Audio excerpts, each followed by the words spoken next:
Eu gosto de fazer uma junção de visões de dois mundos, né? O mundo de analytics e o mundo de design. E aí, como a gente está falando aqui de arquitetura de dados, é muito legal a gente trazer para a conversa a arquitetura de informação. Que não é só o fato de você plotar a informação, é também entender e pensar muito bem como que você organiza e torna esse dado acessível. Isso a gente já falou também. Tornar o dado acessível é algo fundamental. E por ser um banco de dados relacional, usando o modelo Star Schema, na verdade, mais que um banco de dados relacional, não se prendam à tecnologia em si, se prendam ao conceito.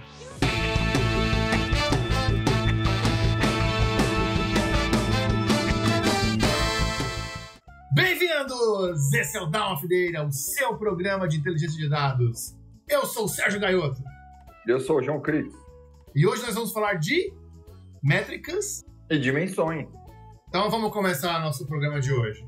Cris, fala um pouquinho para mim, na sua perspectiva, na sua experiência, compartilha com a galera o que são métricas e dimensões. Eu gosto de ir sempre pela simplicidade, né? Então, você que está começando, está iniciando o entendimento, né, do mundo de dados, as métricas e dimensões são coisas diferentes, né? Então, a métrica, para mim, sempre quando eu estou olhando algum gráfico, alguma informação, é o quanto, né? Então, é a medida de alguma coisa, né? O quanto de algo. E a dimensão é como se fosse uma perspectiva da sua análise. Então, assim, eu costumo fazer uma ligação assim, ó, a métrica é o quanto e a dimensão é o quê, né? Então, dando um exemplo bem simples aqui, né? Quantidade de vendas, né? Eu vou perguntar, vendas do quê? Aí, na dimensão vai estar lá, produto, né? Então, de um produto X, Y, Z, a gente consegue medir ali as quantidades, né? Então, essa é a minha perspectiva aí, galera. O que você achou? Eu gostei da sua explicação, mas eu vou trazer as minhas experiências também, a minha visão. Métrica é sempre um conjunto de dados numérico. É um conjunto de dados quantitativo. Não importa se é ordinal ou cardinal, mas é um conjunto de dados quantitativo. A dimensão é um conjunto de dados qualitativo, que explica a métrica. Por exemplo, quando você coloca 3 canetas, métrica e dimensão. E é interessante que a dimensão, ela pode ter várias perspectivas. Ela pode ser categorizada de várias formas. Quando eu falei aqui 3 canetas, você pode ter 3 canetas. Então, a categoria produto é caneta. Aí você tem a categoria cor, azul. Aí você tem a categoria tamanho, 5 centímetros. Aí você tem a categoria tipo, esferográfica ou não. Aí você tem a categoria marca.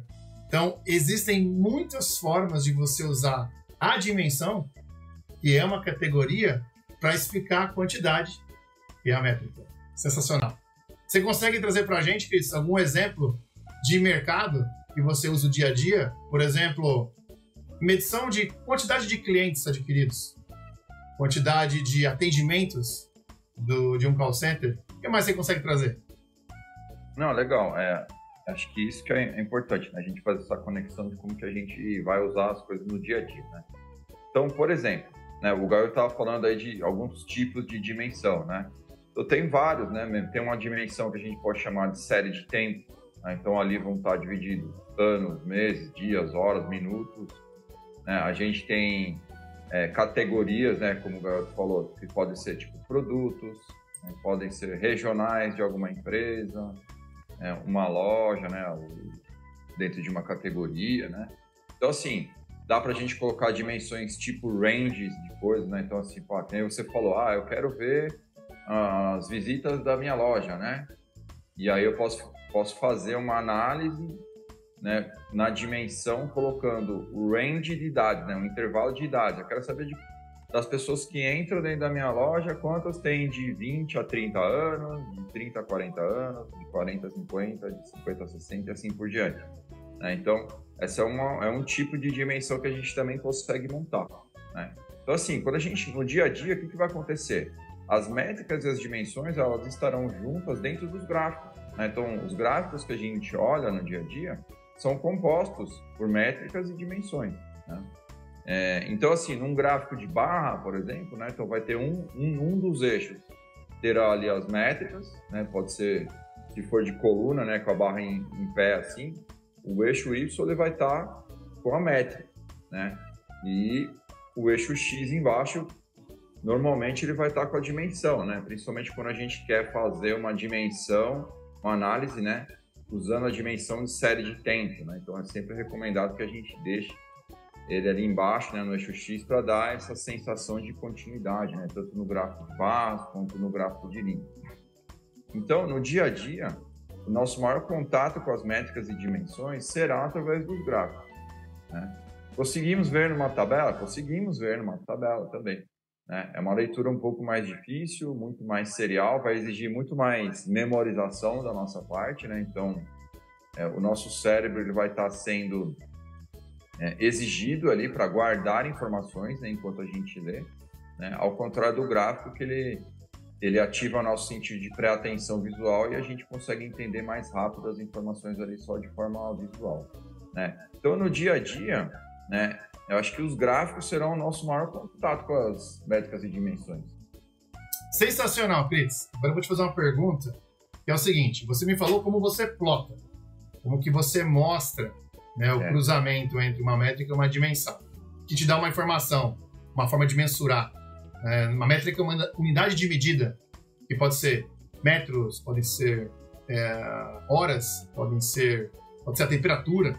Então, e a dimensão é justamente uma forma categórica de você poder entender o que é uma métrica. Então você falou de plotar, mas me fala agora, como é que você organiza isso num banco de dados? Como é que você estrutura? No banco de dados, é muito importante isso, porque essa visualização de como as coisas funcionam por trás, ela é muito importante, porque vai ajudar muito quando a gente projeta um produto, né? Então, assim, eu vou dar mais um passo atrás ainda, antes do banco de dados. Porque quando a gente está fazendo um produto de dados, né, o recomendável é a gente entender o uso daquela informação, como que a pessoa vai usar, né? Por que isso vai entrar nesse papo de métricas e dimensões? Porque as métricas e dimensões, nas ferramentas, né, de apresentação de informação, elas vão fazer a navegação dentro daquela aqui, né? Então, a dimensão, principalmente, é um dos itens mais importantes quando a gente fala de navegação dentro de uma informação, né? Então, por que isso acontece? Porque quando eu identifico o uso da informação, eu preciso saber qual é o nível de granularidade que a gente fala, que uma pessoa precisa analisar uma informação. Vou dar um exemplo, né, de uma dimensão, por exemplo, territorial, né, que muitas empresas usam como regionais e tal. Então, lá, os dados de vendas, né, então a nossa métrica ali de quantidade de vendas. Se eu somar tudo da minha empresa, vou ter lá um somatório Brasil. Agora eu quero ver a região sul. E na região sul a gente vai ter que dividir esse Brasil, né? Pegar só os dados dos 3 estados ali do sul, né? E aí assim por diante. Então, a dimensão, ela dá oportunidade da gente criar hierarquias dentro dela, né? Que a gente chama o ato de fazer essa navegação dentro dessa hierarquia de drill down, né? E drill up, né? Então, a dimensão vai permitir que a gente faça isso, né? Então, quando a gente entende o uso da informação, a gente vai chegar para o arquiteto de dados, por exemplo, que é a pessoa que vai projetar como que essas informações vão se cruzar, as métricas e as dimensões, né? E essas informações, elas se cruzam através de tabelas, né? Então, provavelmente as métricas estarão numa tabela e as dimensões estarão em outra tabela, né? E aí agora a gente tem que juntar essas informações. Isso vai voltar num tema que a gente falou, acho que no primeiro, se não me engano, do campo-chave, né? Então tem que ter um campo-chave entre essas tabelas para a gente poder cruzar elas e a pessoa poder navegar dentro dessa informação, né? Então por isso que é super importante, né, a parte da gente entender as pessoas primeiro antes de construir o banco de dados, né? A construção do banco de dados, ela tem que atender à utilização da informação. Então, por muitas vezes, o que pode acontecer? Nós projetarmos e desenvolvermos uma dimensão super consolidada, só que no dia a dia a pessoa precisa ver uma granularidade muito alta ali da informação. Eu preciso ver o pedido mesmo, a linha do pedido. Então a pessoa não vai conseguir ver isso dentro da dimensão, né? Então, no fim das contas, vai ficar inútil a informação até, né? Então vai ficar muito rasa, né? Porque a pessoa precisa, né? Então acho que é mais ou menos isso que eu vejo aí, garoto, por trás, assim, o que acontece, né? Que a gente tem que... Eu vou trazer um pouquinho mais também. Existe uma forma de você organizar esses dados, ou uma forma de você modelar como você armazena e consulta os dados. Tem um modelo de banco de dados relacional chamado Star Schema, que possibilita você ter tabelas de dimensões, como a gente colocou aqui, categorias, formas de organizar, formas de você categorizar, né, com uma métrica. E existem as tabelas com os fatos, ou tabela de métricas, que é a tabela fato. Então você tem fatos e dimensões. E é interessante quando você fala do drill down, que pode utilizar outras 2 ou 3 técnicas. Por exemplo, você pode ter uma fato primária, onde você tem o maior nível granular da sua métrica. Ou seja, você pode ter lá por venda, por dia, até mesmo por horário. E você pode ter uma fato secundária que te traz, por exemplo, a quantidade de vendedores envolvidos naquelas vendas. Ou até mesmo agrupamentos das informações de vendas por dimensões. Então é interessante colocar, galera, que não é só o fato de você plotar a informação. É também entender e pensar muito bem como que você organiza e torna esse dado acessível. Isso a gente já falou também. Tornar o dado acessível é algo fundamental. E por ser um banco de dados relacional, usando o modelo Star Schema, na verdade, mais que um banco de dados relacional, não se prendam à tecnologia em si, se prendam ao conceito. Porque hoje em dia existem vários tipos de modelos de banco de dados que permitem você estruturar a informação. Acho que essa é a grande mensagem, Cris. É dizer que você pode estruturar a sua informação, o seu dado, olhando métricas e dimensões, com a sua tabela de métricas, ou a tabela fato, e com a sua tabela de dimensões, que juntos formam o modelo Star Schema. Por que chama modelo Star Schema? Porque a tabela fato ela fica ao centro. E nas pontas, que você pode fazer uma analogia a uma estrela, você tem as dimensões, que pode ser uma dimensão geográfica, uma dimensão de tempo, uma dimensão de cor, uma dimensão de situação, de relação com aquele cliente, até mesmo o momento que ele se encontra dentro do pipeline. Ele pode ser um suspect, um prospect, ele pode ser um cliente potencial, ele pode se tornar um cliente e, infelizmente, ele pode ser um cliente perdido por um processo de churn. Então, é muito interessante a gente começar a pensar que quando a gente falou de dados não estruturados e estruturados, falamos de dados qualitativos e quantitativos, a gente chega agora em métricas de dimensões que usa esses conceitos, não esquecendo que existem muitos conceitos que a gente precisa aprender, como, por exemplo, a modelagem, a forma de armazenar. E isso traz um baita valor porque te permite ter acesso, fazer seus estudos, entender como que você faz para plotar num gráfico. E esses gráficos, a gente tem dezenas, né, ou centenas. Vale dizer, Cris, que de acordo com a fato de dimensão, ou melhor, de acordo com a métrica de dimensão, você pode escolher formatos gráficos para você estar plotando essa informação. Faz sentido dizer que isso pode ajudar ou pode piorar o consumo da informação no sentido de eu ter um entendimento rápido, ou eu ter um consumo rápido, ou eu simplesmente olhar para a informação e não conseguir tirar nenhuma conclusão? Eu acho que quando chega nessa fase, o entendimento, né, por isso que é importante, quando a gente vai coletar um requisito, né, vai discutir com alguém uma análise, é importante a gente conhecer pelo menos um pouco como que são as fatos e as dimensões do universo de dados que a gente está falando, né? Eu não diria, garoto, que só conhecer os fatos e as dimensões ajudariam por completo a gente escolher a melhor forma de se comunicar através dos dados. Eu acho que a melhor forma é entender a análise que a pessoa faz, né? Então, assim, sabendo a análise que a pessoa faz, a gente vai procurar a dimensão correta, né, para a gente apresentar a informação, né? Então, quando a gente fala de tipos de análise, né, a gente está falando de análise de série de tempo, né, um tipo de análise, uma análise de ranking, uma análise de uma parte de todo, né? Tipo, o mais famoso desse aí é aquele gráfico de pizza lá, né? Tal, parte de um todo. Você adora o gráfico de pizza que eu sei. É legal, assim. É muito popular, né? A visualização.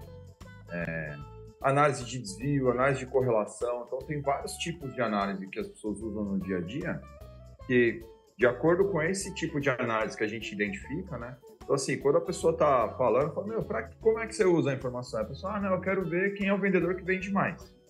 Então, automaticamente eu já concluo que é um ranking, né? Então, um ranking, a minha dimensão será a categoria por vendedor. Né? Aí sim eu vou começar a tomar a decisão de como é que eu apresento essa informação. Né? Do ranking pode ser uma tabela, pode ser um gráfico de barras, enfim. Vários tipos de visualização a gente consegue escolher através dessa junção de informações, né? O conhecimento do que tem de métricas e dimensões e do que a pessoa faz. Né? Aí tem um artefato que eu acho que é legal a gente falar, porque ele ajuda muito as pessoas a entenderem o que tem no universo de dados. Chama-se matriz semântica, onde a gente coloca, né, na primeira coluna, assim, por exemplo, todas as métricas que existem, ou indicadores, né, que a gente vai falar depois, né, indicadores, ou as métricas e indicadores que existem naquele banco de dados, e nas linhas todas as dimensões e as suas granularidades, né? Então, todos os níveis hierárquicos que as dimensões têm. Se você for marcando um xizinho ali, batalha naval, em todas as intersecções, você vai ter a visão do banco de dados que você pode plotar graficamente, fazer o seu drill down. Então, fica muito fácil. Até mesmo responder de bate-pronto para a pessoa, não, isso aqui a gente consegue fazer, porque eu tenho aqui essa métrica com essa dimensão aqui. Fácil, a gente vai lá e constrói, né, o que você está precisando. Então, a matriz semântica ela é muito boa para isso, para a gente ter uma visão, para que a gente saiba visualmente, de forma rápida, o que o banco de dados comporta. Muito bom, queridão. E aí eu fico me remetendo a uma lembrança. Em alguns episódios atrás, você trouxe um contexto importante. Eu entendi que você complementou agora, inclusive. Não basta estar organizado em fatos e dimensões, em métricas e dimensões. Você tem que fazer a pergunta. E naquele momento você colocou a seguinte pergunta: por quê? E aqui eu já estou pensando em outra pergunta. Para quê? Para medir o quê? Para entender o quê? Para pensar em qual decisão eu vou tomar. Não que necessariamente métricas e dimensões viabilizem a tomada de todas as decisões, mas nos ajuda muito a entender um contexto e, com base nisso, iniciar a tomada de uma decisão. Vou dar um exemplo. O tanque de um combustível de carro, ele tem um medidor no painel. Esse medidor, ele mostra a litragem e ele tem um contexto de que é o combustível do seu veículo. Até aí, métrica e dimensão. Porém, você tem um outro ponto que você acabou de falar, de indicadores, que a gente vai falar mais para frente, que é qual que é o objetivo daquela métrica de dimensão aplicada à situação que você está. Neste caso tanque cheio, preocupação zero. Tanque na metade, dependendo de onde eu estou, começa a se preocupar. Tanque vazio, a preocupação já acabou porque o combustível também. Agora a preocupação é outra, como é que eu saio dali? Então é interessante considerar o quanto esses conceitos são importantes para você chegar no que eu estou colocando agora de indicador e para você chegar num passo anterior, que é já começar a entender como tomar uma decisão e quais, inclusive, são as decisões que estão na mesa. Né? Você trouxe novamente a questão do cliente, você trouxe mais uma vez as questões de como plotar e visualizar, que no objetivo final é a gente conseguir ter uma condição de entender a situação, de fazer uma análise de comportamento de um processo, de ter condições de entender métricas e dimensões de negócio. Porque se dimensões são categorias, e independe da categoria, e métricas são quantitativos, que te permite mensurar, você começa agora a ter controle sobre aquilo que é informação. E ter o controle, não necessariamente do que vai acontecer, mas com o entendimento daquilo que aconteceu. Aí vale também um ponto. Os dados geralmente representam o passado. Quando você olha e faz o que o Klintz acabou de colocar, que é plotar num gráfico, passar a analisar dimensões e métricas, você está entrando no plano de análise descritiva. A análise descritiva, de maneira geral, é você olhar para o passado, mesmo que o passado faça um segundo, mas é olhar para o passado. Nós vamos chegar em algum momento aqui, galera, de falar de análise inferencial, inclusive de previsibilidade. Mas nesse momento, a gente precisa aprender um pouquinho mais os conceitos básicos que a gente vem discutindo até aqui. Então, a métrica de dimensão, ela é uma realização, de certa forma. A dimensão, nem tanto, porque é uma categoria. Então, ela está lá, estática, esperando um contexto para que ela tenha valor. É interessante falar isso. E quando eu falo valor, não é uma condição numérica, mas algo que gera valor para a sua avaliação, que gera valor e condição de tomada de decisão. Eu gosto de fazer uma junção de visões de dois mundos, né? O mundo de analytics e o mundo de design. E é como a gente está falando aqui de arquitetura de dados, é muito legal a gente trazer para a conversa a arquitetura de informação. São coisas diferentes, né?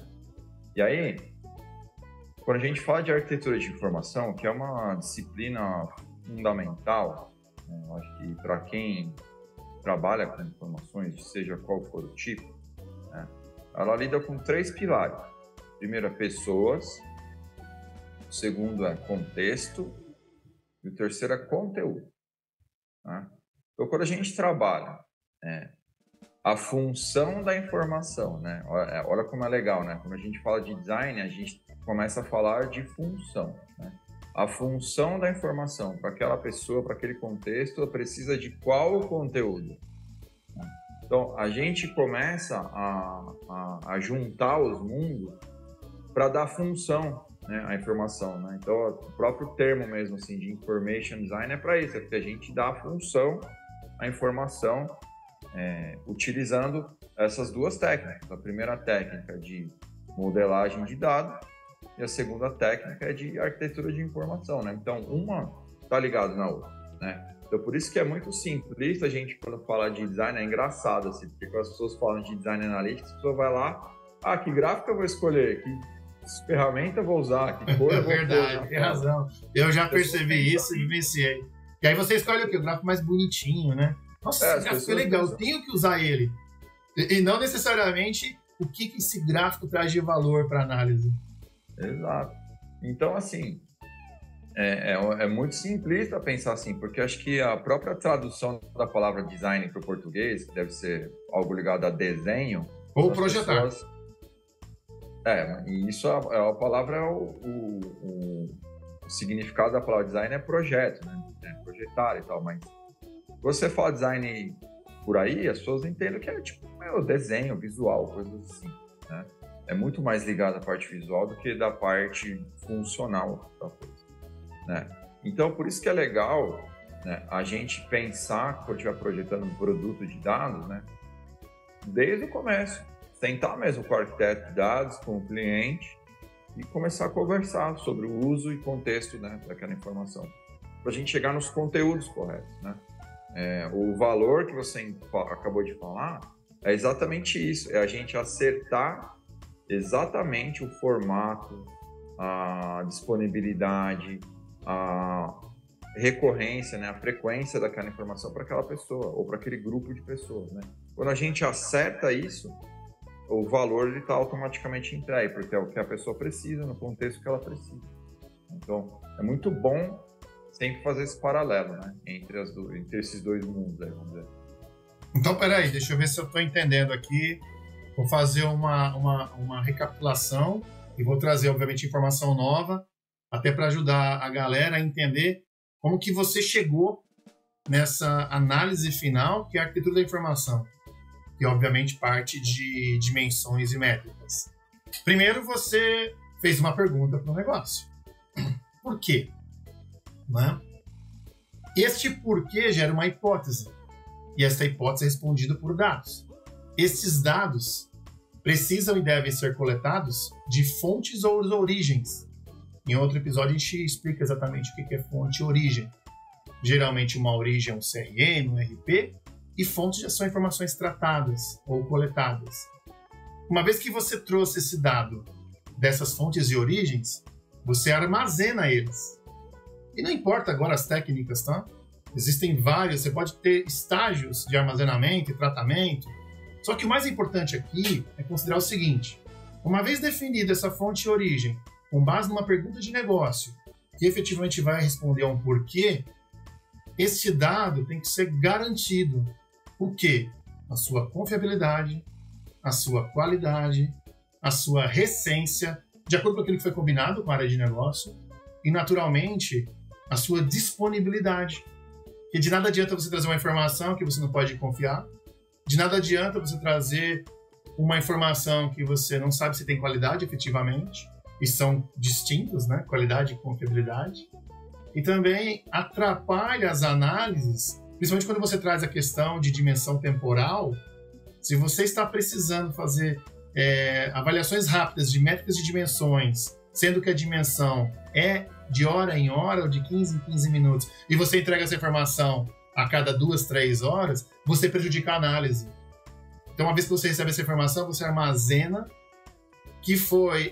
numa estrutura que foi desenhada por um arquiteto de dados, que foi fisicalizada, desenvolvida por um engenheiro de dados e que está sendo agora consumida por uma arquitetura da informação que não segue exatamente essa ordem. Arquitetura de dados e arquitetura de informação, né, Cris? Isso é muito legal. A arquitetura de informação, na verdade, é um baita acelerador para poder entender, às vezes, o início. Eu acho até legal você comentar, porque está muito ligado a métricas de dimensões. O que é esse trabalho, de forma rápida, pelo menos, da arquitetura da informação? Ela tem uma relação tão íntima dentro de todo esse processo que eu comentei com vocês, e é cíclico. Acontecem várias vezes e não numa ordem específica, que traz um valor danado. Vai lá, Cris, dá uma olhinha para nós aí. Não, é isso mesmo, né? Eu acho que uma coisa puxa a outra. Né? Por muitas vezes, né, vocês que estão ingressando no mercado, ou estão aprendendo, ou estão migrando, né, de profissão, é importante saber que quando você chegar numa empresa, os dados provavelmente já estarão lá em algum lugar, já estão construídos algumas coisas. E muitas vezes não estão adequados, né? E aí a gente vai descobrindo através da arquitetura de informação. Tem um problema aqui, ó, a pessoa, quem você falou agora, a pessoa precisa fazer uma análise por hora a hora, né? De hora em hora precisa olhar aqui o número atualizado. Né? Então essas tabelas aqui de métricas e dimensões, elas precisam fazer a mágica delas ali e atualizar antes daquele momento para ser apresentada ali para a pessoa que vai usar. Né? Então, aí existe um cenário de evolução que já existe. Né? Então, de acordo com o uso e contexto da informação, a gente consegue melhorar o que já existe. Por outro lado, Gaio, tem uma coisa muito importante, por isso que eu falei que o pessoal precisa abstrair um pouco do design só lá da ponta, porque, por outro lado, a gente pode especificar a construção de um banco de dados usando essa técnica. Né? Porque aí a gente mostra, as pessoas precisam usar dessa forma aqui a informação. Né? E aí, os nossos colegas engenheiros e arquitetos de dados vão olhar e falar, a gente atende só uma parte, essa outra parte precisa evoluir, precisa aumentar uma granularidade, a gente precisa diminuir o tempo de atualização em alguma tabela aqui para que essa informação no final ela saia lá do jeito que a pessoa precisa, né? E aí entra todo o nosso desafio como área de dados, né?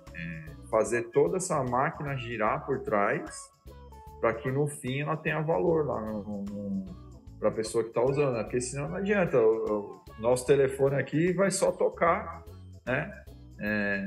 Pedindo coisas, pedindo melhorias, né? E isso é importante, né? Que as pessoas participem desse processo, né? A área de negócio, quanto mais ela participa, mais o banco de dados terá a capacidade de ser melhorado, porque a gente vai ter mais contato com pessoas, com contextos de uso, né? E aí a gente vai ter que formatar conteúdos diferentes, né? E aí que a gente evolui, né, as coisas. Né? Entendo que, de forma geral, não é trazer o dado por trazê-lo. Traz aí todas as informações que eu tenho, tá tudo certo, chegando aqui eu me viro. É o contrário. Tudo tem uma clareza sobre atender a uma pergunta ou uma sequência de perguntas. E a gente já passou pelo porquê e para quê. Fiquem à vontade para fazer críticas, sugestões, trazer seus anseios. Estamos à disposição. E, Cris, mensagens finais. Não, digita aí, gente, os tópicos que vocês querem que a gente fale aqui, que a gente discuta. É importante a participação de vocês. E a gente se vê quarta-feira que vem. Um forte abraço. E, Cris, obrigado pela sua paciência, pela sua benevolência. E até o próximo programa, galera. Tchau! Valeu! Isso é muito importante, né? Porque no banco de dados, geralmente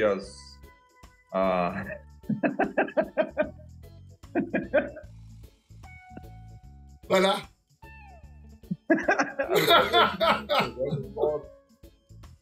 Eu vou colocar isso aqui nos piores momentos. Vai lá. Tá bom.